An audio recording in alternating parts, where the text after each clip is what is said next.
Bo Burnham, blah, blah, blah. Brunch. Hit it, boys.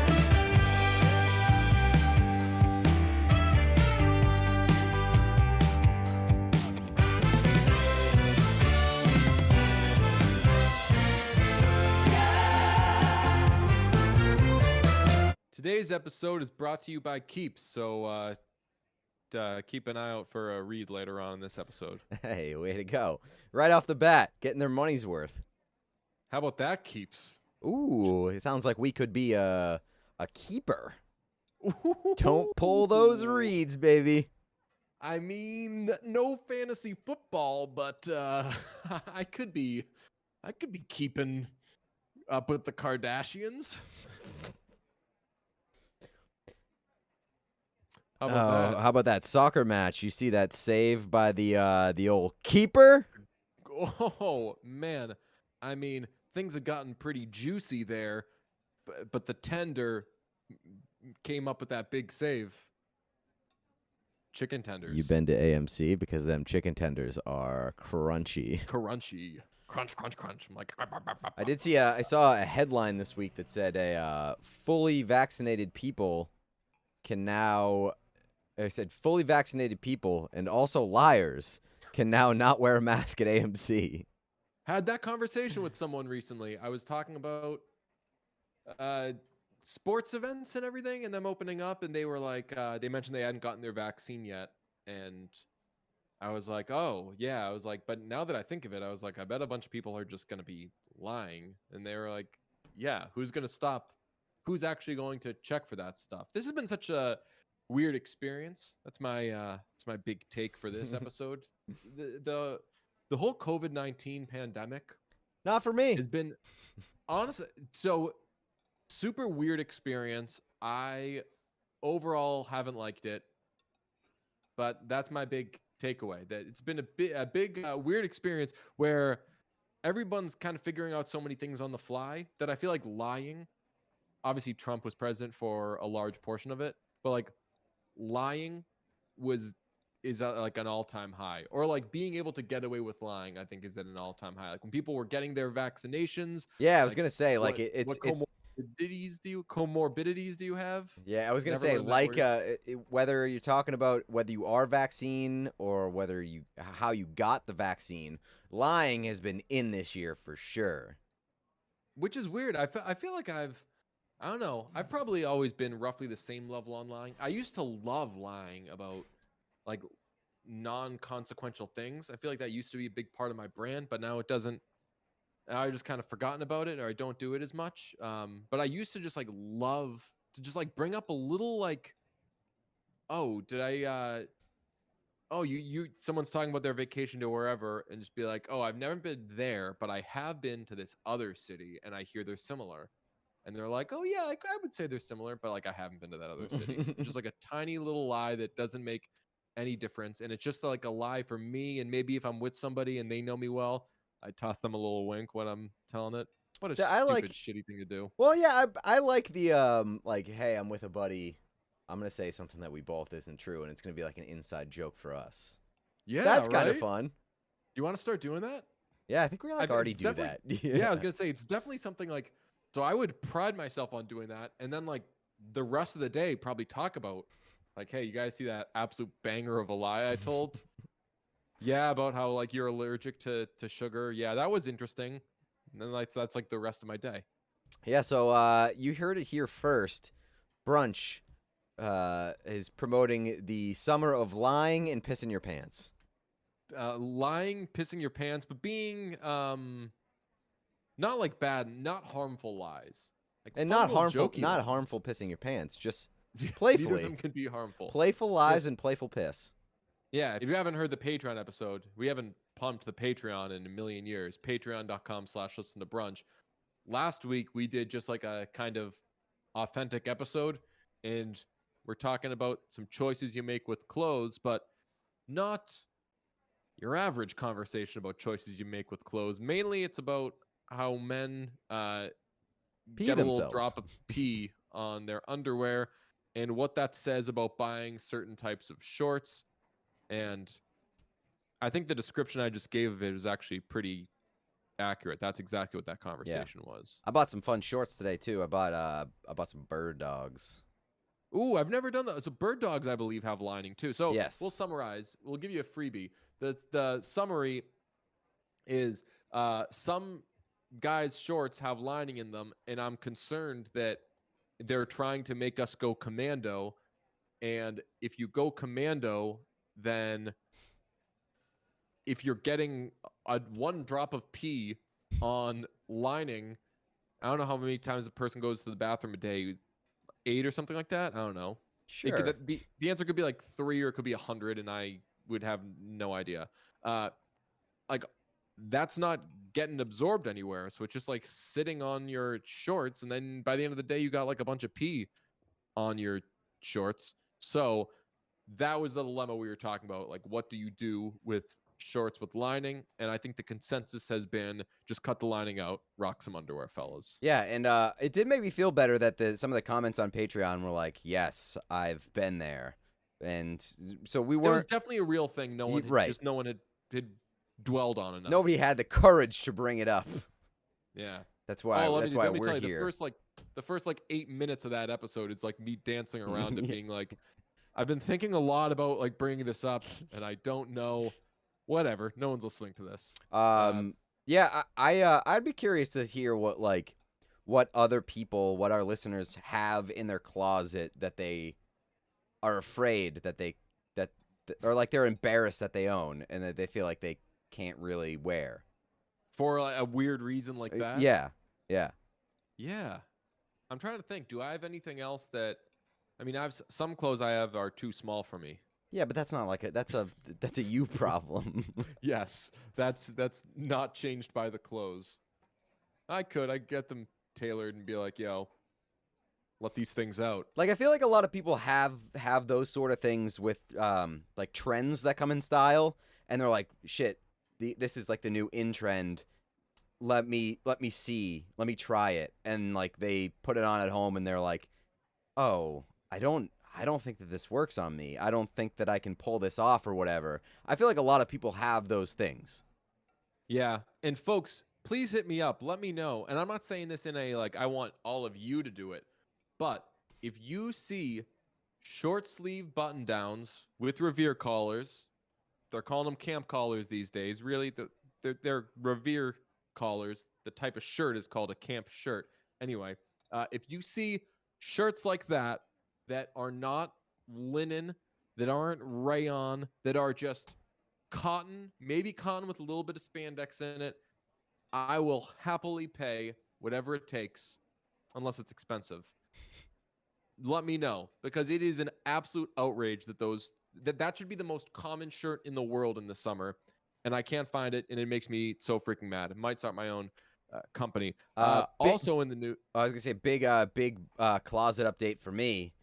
Finally got my hands on the coveted Kirkland brand crew neck sweatshirt, courtesy of our pal Gary did Gary give it to Streisky. you? Gary Streisky sent me the Kirkland brand crew neck sweatshirt that I've been searching for the past like 6 months. Did it already get there? No, it's in the mail, but he did send it. He said Saturday he would send it. Like I wouldn't put it past Gary to overnight it. Yeah, I'm assuming that it's going to be here in the next couple of days, and I'm very, very excited about it, even though it's approximately 1,000 degrees in my house now, and like I am very sweaty for all the people that are watching via the video episodes. I apologize, because holy boy, do I have a glaze. Yeah, man. Central Air sounds like it's such a ridiculous, extravagant thing. And then if you have it, or if you're near it and then don't have it, being a normie, man, is normie a slang? If I just accidentally used a slang, Yeah. I didn't mean to. Well, it's like a normie is like just a normal person. Okay, well, that's my nightmare. So Right. that sounds like a slang. But yeah, shout out. I got the Central Air going. God and damn, I'm it's so a jealous. game changer. Honestly, I stepped outside today, and it was such a difference in temperature. And it's obviously been hot out this week. I was like, you know what? I like it being a little too hot outside right now, because inside it's just like too cold. Guess what? The outside is colder than it is inside. Yeah, houses are weird like that. How does that work? Just the air gets in there, you start breathing it up, and then make it hotter? That's probably it, right? Sure, yeah. And also, I live in a room that has like 40 screens, and they all radiate heat. And my Ooh. computer also puts out a bunch of heat, and it's terrible, and I hate myself. That's a little science talk. Well, you might then, a good way to cool off is to just put your butt out there. That's what Lorde has done. And let me tell you, everyone is freaking out about it. You see the cover for the new Lorde, I believe, single? I did. Is it a single or is it her album? I have no idea. Okay, cool. I thought it was single. Let's see. I mean, I did Lorde, see it, and it's a lot of butt. yeah. People very, very excited. But you know what? That's just we stan culture, man. It's crazy. Like I was gonna say, like, yo, like, relax. But she could have posted I don't know, like a stick figure drawing she did. And I feel like it would be just as big a news because when stans react to anything, they just make it go super global. Yeah, but also like there's some like weirdness to like the internet collectively getting horny over somebody that like was like 16 and popular not that Yeah. long ago. It feels kind of weird, and like I'm not saying that to say that hey, Lorde can't put her body out there if she wants to. She's an adult and she can make those Oh, no, it's not decisions about and that. stuff. It's just it feels weird when it's like I knew her as a 16-year-old. Yeah, There's a little yeah. uncomfortability there. Yeah, I mean, just the whole. I get more and more uncomfortable with the stan world in which we live. Anyway, but I got to find out if Jack Antonoff is involved in this, because if this is going to be like if the world or pop music is always going to be like a cycle of like what's the next Taylor Swift Jack Antonoff thing? Yes, we love it. Okay, next a Lorde Jack Antonoff thing. Yes, we love it.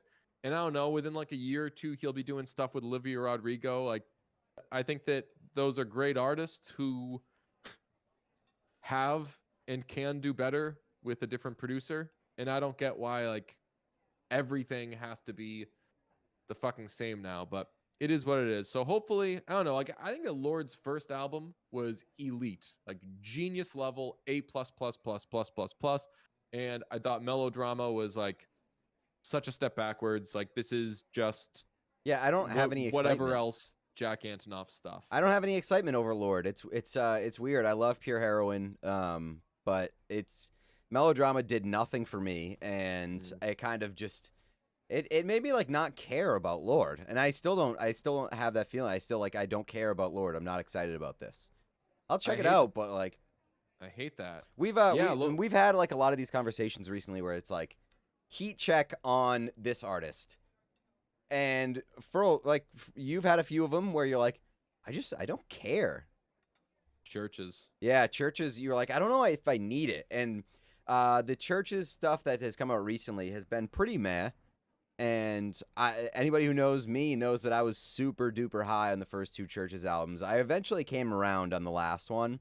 Liked it more than I expected. I think a big part of that was seeing it live. A lot of those songs translated pretty well. But yeah, I think that like I think that we've seen the best that we're going to get from Churches, and that kind of bums me out. And I think there's just a point of diminishing returns with Churches. I think like we were so excited about the second album because like 2 albums of that, it's like maybe Churches is like hot dogs where one's good, but it's not going to give you your fill. 2's awesome. And then once you start to take the bite of the third one, you're like, what's this doing for me? What am I really getting here? The thing there is that like the third one didn't taste the same as the first 2, not because we had too much of it, but it was a differently made hot dog. Like the I don't third necessarily think. I think that it was like it was just like a worse version of the same stuff. Like I think that like we kind of got it by the time we finished Every Open Eye. I think that they've gotten a little bit darker, like with the way that the music sounds. Always have like they had a guy from the fucking feature. National on the third album. Yeah. It was always gonna sound pretty fucking depressing, and so like the biggest thing that I love about churches, and the thing that I've always loved the most about churches, is the juxtaposition of the music. It's very like dancey, sort of bubbly electro pop type music, and like super depressing lyrics. Yeah, it's the Maxwell Silver Hammer thing I told you about in the what's it called? In the interview we did a million years ago, of like, if you match uh happy sounding stuff with dark sounding words, your body's going to freak out over it and you won't totally get why, but it always works. And churches basically made their brand that. Like, Yeah. they were a band that did, and obviously a lot of bands have done that before, like the Smiths and stuff, but churches was like the best recent example of that. Like, Mhm. Father John Misty's songs don't sound happy. No. They sound sad. That's like sad sounding shit with sad words. The example I give of the Beatles, Maxwell Silver Hammer, it's like a fun boppy song, and it's about a kid going around like murdering people, and you're like, don't really know how to feel about this song other than that it fucking slaps. And that's Yeah, what it's like churches. it's the semi-charmed life thing too. Like What's that? Is Semi-Charmed Life about like drugs? It's What's about that? it's somebody dying from a drug overdose. Oh, really? Yeah. Damn. Yeah. And that song just is like the poppiest. Oh, this feels so good Oh, at face yeah. value. And then you listen Do, to do, the do. lyrics and you're like, oh no. Man, you know that everyone who, not everyone who tours them, but like when Third Eye Blind toured with, I think it was Jimmy Eat World. Afterwards, Jimmy Eat World like totally blew up their spot and was like, "Yo, Steven Jenkins, weirdest fucking guy in the world, like massive creep."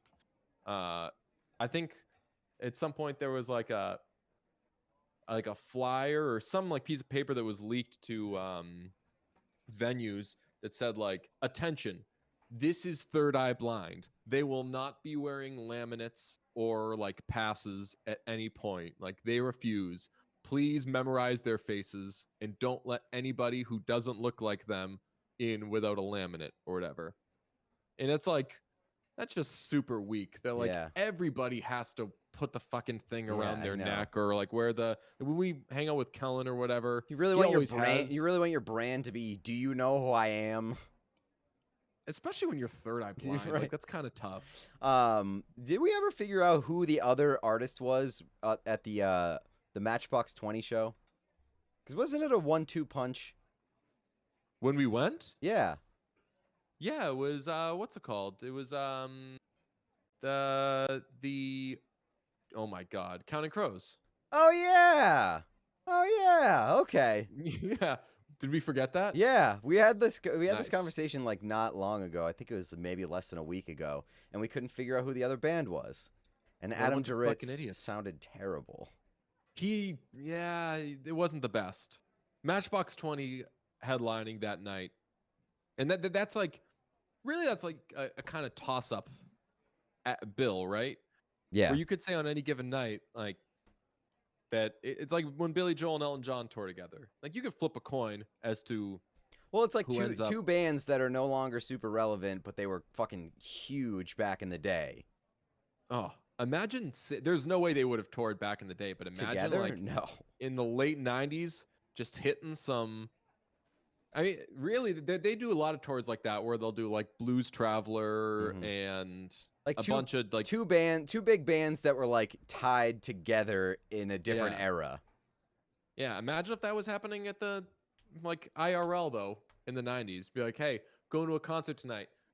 Who are you seeing? Oh, I'm seeing Matchbox 20, Counting Crows, Blues Traveler, and I think Marcy Playground's opening.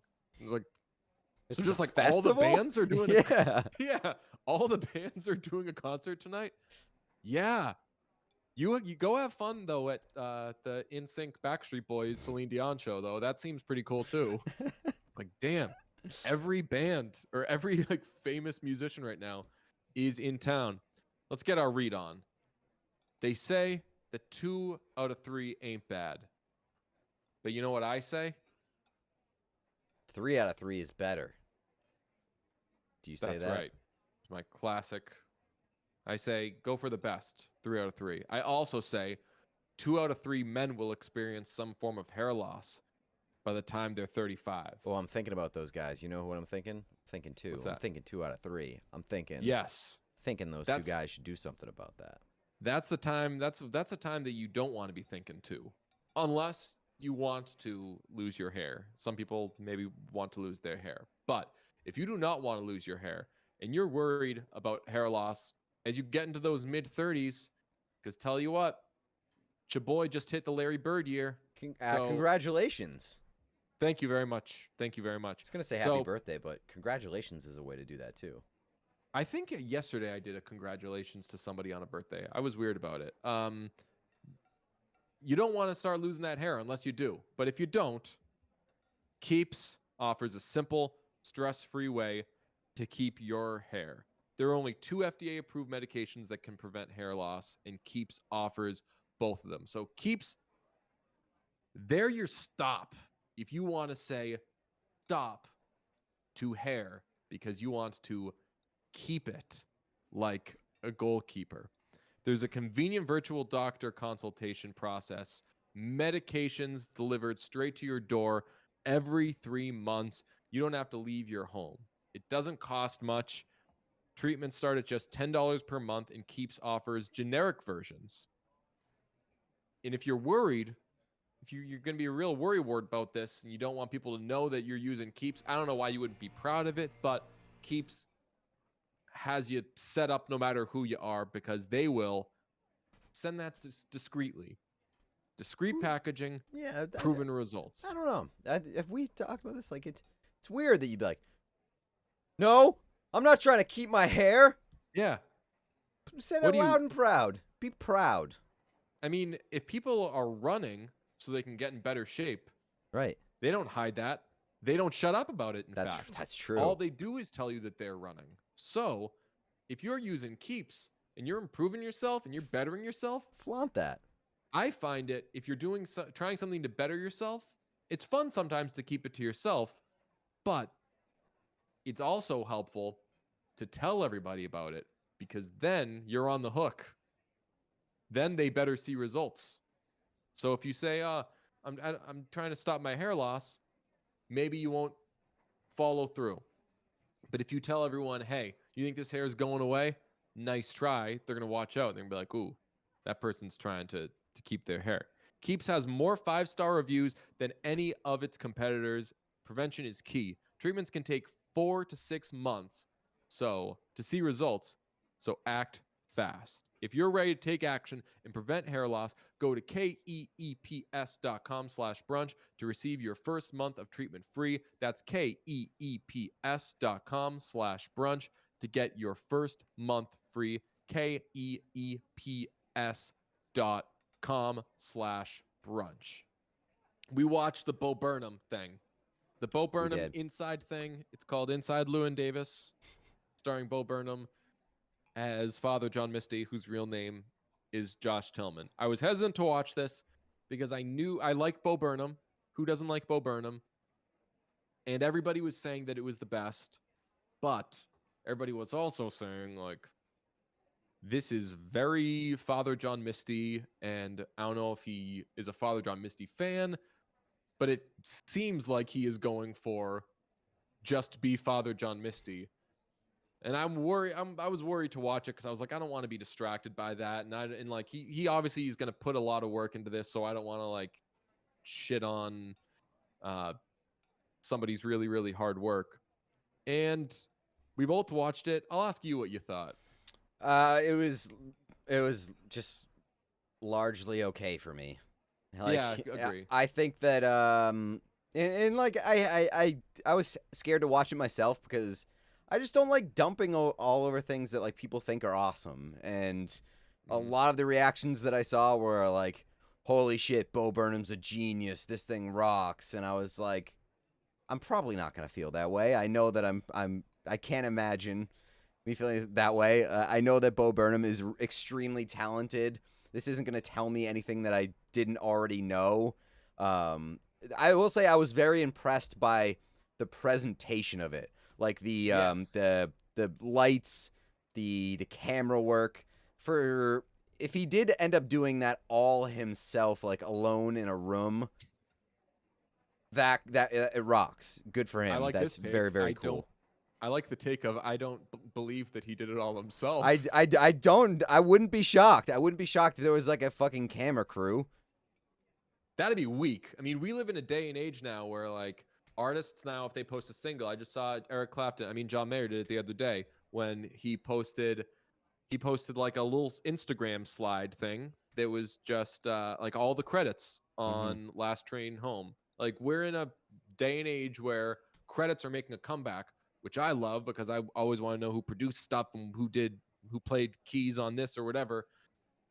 So if Bo Burnham didn't do that, then ooh, watch out, And Bo. like I also think that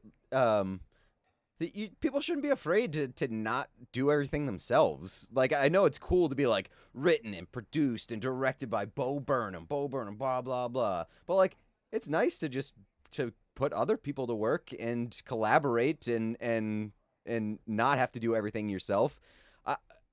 That being said, like if he did do it all himself, it all came out pretty awesome. But at the same token, like it looked so good that it kind of took me out of it because it was supposed to be like this. I'm just in this room. I'm doing it all myself. Like this is Bo Burnham raw, but it looks so polished that it was like, damn, this looks like a production. It looked so incredible. Like Yeah. I thought that it was impeccably done. Like I was so impressed. So when you say probably not going to learn anything about Bo Burnham we didn't already know, I had that same feeling going in, and pretty quickly I was like, wow, this looks incredible. But I mean, we saw what's the movie that he did? What was it? Eighth grade? Oh yeah. Eighth grade was packaged super well. You did, yeah, you did, didn't you? I just skipped it. You didn't?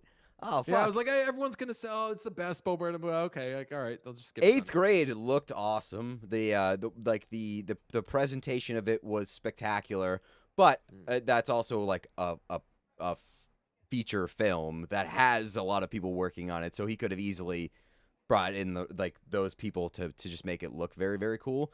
But yeah, like the way that he worked the lighting and the shots and the way that he presented each of these sketches was really, really cool. Yeah, it looked incredible. And I'm not trying to like gaslight anybody or anything, but I think that, and I'll say, I think the music is awesome. Like this is like, I'm not the biggest Bo Burnham fan, but I think I've seen everything he's done. If that's a weird sentence. I think I have seen everything he's done other than Eighth Grade. Just skip that one. But like everything musically he's done, I think I've seen. And this is like the best written music he's done. Like the music in this is of higher quality, more creative, not like as well produced, but it's like better music than the thing that just won album of the year. So like it's his talent is not being questioned here at all. About like halfway through, I went on Spotify to see if this was also released as like an album full of the music that he had in there. It's not, but I was surprised because Dumb move. yeah, but it could be a Netflix exclusive type of deal. Although I don't know why they wouldn't want like that exposure to it, I guess. But that's a testament to how good the music is. I was like, oh, this could stand alone. So this whole project is a lot about like the world we live in right now and keeping to ourselves and living in front of screens, and it's a commentary on it. And I know that sounds like something else. And I feel like the people, again, I'm not trying to like gaslight anybody here or be condescending or patronize any of the things. When people say like, oh, this is genius, like this concept is genius and all this, like this is his like work of art, that they haven't listened to Father John Misty is what that means. Yeah. Because like this, unfortunately, and again, like he did such great work on this, but in the end, he just like made a Father John Misty thing. Yeah, this is just more accessible Father John Misty that's Totally presented more straightforward.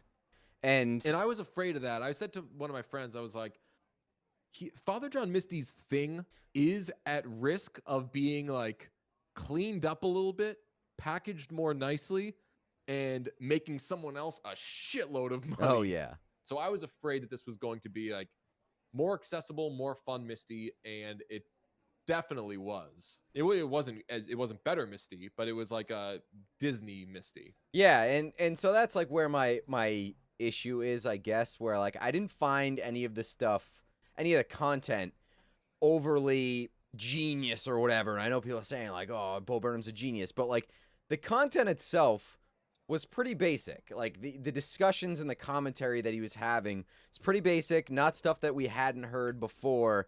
And honestly, we've heard it done better before. But where like the genius, I would say, kind of comes in is the way that it's presented and how nice it looks and how well it's packaged. So like there are certainly redeeming qualities about this special, but overall it was sort of underwhelming just in like in the sense of what he's saying, because it does feel like he's being Father John Misty light. Yeah, it looks so good though. And honestly, so there the lot of great looking shots. So he did a Kesha style song about feeling like shit. You know what I'm talking about? Yes, yeah. In that one, he had like the light controller like with him. So he's just got like the camera on him, he's got a light on him, but he's got like a controller, so the lights on him are constantly changing and he's controlling it, and that looked absolutely incredible. I was like, why don't musicians stream, like maybe they do, but like why don't musicians just like set up a mic and like put on a legitimate show? I thought that looked so great. I don't know if it was the same one that I'm thinking of, but there was one where he had like a light. He was holding a light behind him, and like every time there would be like a drum or something, he'd like swing it against the wall, and so it would like throw a white light on the wall, and like it was very synchronized, and it was very, very cool. Oh, sick. Yeah, I also liked the last song, the all eyes on me song. He like he just projected himself Oh so he's yeah, standing in yeah. front of the wall and he projected himself on the wall. So it looked great. I mean, he was very, very creative, or his team, whoever, uh, was very, very creative in how they put it together and how it looked. The songs were distracting at points. Again, like songs very, very high quality. Not like very high quality. Like I don't know. I don't want to compare it all to Misty because I don't think Bo Burnham packaged this as like, "Hi, I am as good as Father John Misty." And Father John Um, Misty is a musician. Like yeah, that's like the main that's course of his. his job. Yeah, Bo Burnham and does like a lot of different things. So like to even put him in the conversation with like, hey, this is almost as good as Father John Misty. It's a compliment. yeah, the one part that was super relatable for any DIY rockers was he's playing the song and you hear it the way that the digital audio workstation is hearing it. So like his voice has like the reverb on it, and like you hear the piano, and then he messes up and it cuts to like the room audio. Hmm. So like he hits like space bar and is like, fuck God, like I coughed or whatever. Uh, that is a very real, probably embarrassing thing that like he's probably hearing himself. If you've seen it, you know what I'm talking about. Maybe I'm not describing it well, but like the audio goes from like nice like music sounding to like just someone who's sitting in their room being like, you know. I Yeah, thought it was there's like a few of those moments where it's like he intentionally sort of pulls back the curtain into to like reveal how ridiculous what he's doing is. yeah. Where he, like, Some of it was this. What I couldn't tell though. Like some of it maybe was intentional, but even if it was intentional and like even if it was staged, like it still kind of served it. I feel like there were some moments though where it's like he's not nailing this, or he's frustrated, or he's mad, or whatever, that I just can't tell, like, is that real, or is that like it would be appropriate at this point in the special to have him like futzing around with this thing. A lot of the stuff that I felt was too long. I thought that he could have effectively done what he wanted to do in like 1 to 2 minutes, and he made it like 3 to 5. And I was just kind of bored with it by the time it got to the end of it. And I think that the pace, like a quicker pace, would have helped me like this a bit more.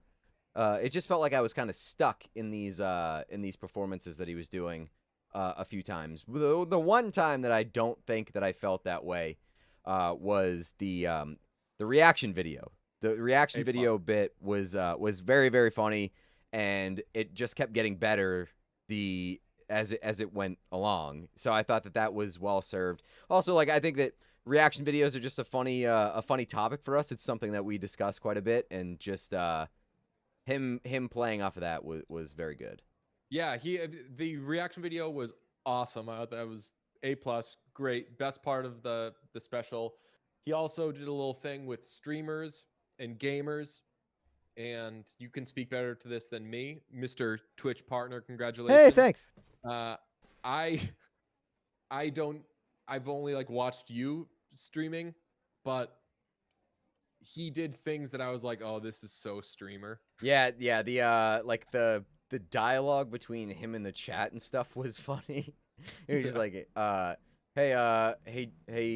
JD, thank you for the 100 bits, much appreciated. That was good. And then it was oh, chat saying try this. Yeah. I mean, of course. Yeah, all right, fine. Give me a second. I love the I was like chat. He's controlling a guy walking around a room, and he's like, chat says go to the door. Well, I don't think it will. Oh, you can. And then, like the door doesn't open. He's like, yeah, the door doesn't open. So like he's the entire time he's playing it as like, I know more than the chat. Okay, even though like he's initially immediately wrong and should have just been listening to the chat. I thought it was like I think it was like it was just well put together. I'm sure that like he like storyboarded and everything and thought like, hey, what are people doing right now? A lot of people are getting into streaming. A lot of people are watching reaction videos, and like he found a way to tie all those things in, which is why when you say it's tough to call it genius, I agree because he really was just kind of taking like what we're doing right now. Yeah. Yeah, and like also I think there's going to be an oversaturation point of like, hey, I'm a creative and I'm stuck in quarantine, so I just decided to try out this weird thing. Shut up. Vineyard Nights banged. Yeah, but you were early enough that you didn't hit the oversaturation point. Like Yeah, I think true. you got to get in. There's a very fine time window from here to whatever, because like once we're starting to get back to normal now, at least we are here, and the more that this happens, I don't want to be continuously exposed to like pandemic creative stuff. Yeah, it'll feel good to get back to like I just made this and I just created this. And I know we've talked about this like the last like few weeks, months, whatever. Maybe it's a wash thing. TBD. Like both of us just feeling more creative with like the different things we do, and that feels great. It doesn't feel like it's a product of like I'm cooped up. Whereas before, I feel like any sort of creativity got a writing credit from the pandemic. Mm-hmm. And I think that now creativity is just becoming creativity. And we're just kind of getting used to having like feelings and experiences again, which is good. I made a playlist for a friend who was like, "Oh, you're gonna love this. I don't know anything about Father John Misty, but this shit is brilliant." So I watched it and I was like, "All right, now I have to be the asshole." Like this, like the brilliant stuff was like a lot of it was like Father John Misty stuff, and he was like, "Roll me further, voice, then make me a playlist." So I made a playlist called Misty for people who like Bo Burnham as Misty. It has pure comedy because that was basically the this entire project. Nancy from now on, because he talks about pour me another drink. The night Josh Tillman came to our apartment, because that was the white girl Instagram. Born in the USA, because there's a laugh track in one of the songs. Total Entertainment Forever, because it makes fun of everything and being obsessed with consuming shit. True Affection, because there was a song about sexting. Yeah. Ideal Husband, the one he did his song. So he did a song that was like the ideal husband, where he just like admits to like, hey, here are the things that I've done, and he even Oh, is that thrived off the of. problematic song? Yeah, That yeah. problematic song was kind of funny, where it's just I mean, like, I think that everybody. I mean, again, like, so Father John Misty has that with one of his songs, but I think that the way he put it before the song, I thought was well put. He said like, there's the like the something reckoning, but he called it a reckoning, where like, if your aim's been off, if you've made jokes that don't hold up. I think that he even referenced it. He was like, I grew up watching Family Guy. Like, what kind of yeah, jokes did you expect me to make? yeah, yeah. And I thought that was good because he did talk about all that stuff and it was good commentary. And then I thought it was funny that in the second verse he was like, shit, I got to talk about some of the stuff that I said in that first verse. I tried to erase like my wrongdoings and blame it on my upbringing. I'm very, very sorry about that. It was just like, yeah, it was very much a, oh my God, we have to apologize about everything sort of deal. And I enjoyed that humorous bit. yeah, I thought that was funny.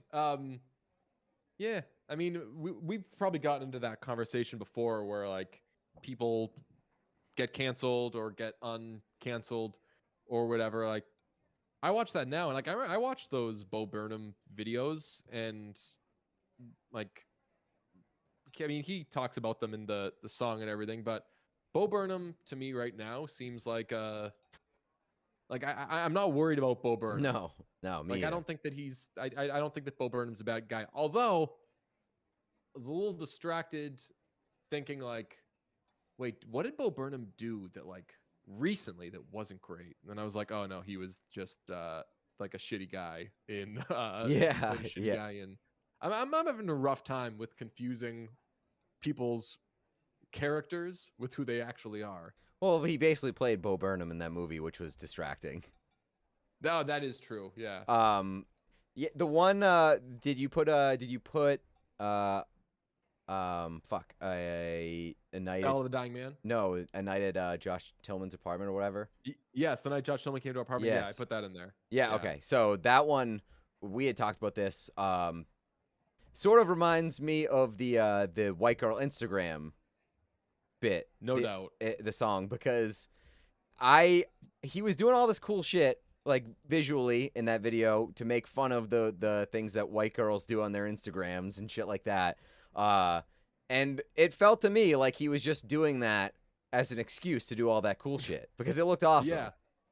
So yeah, super the night Josh Tillman came to our apartment. He's making fun of this basic white girl, and like he gets that first joke off, and you're like, yeah, I guess like that. Yeah, so cool.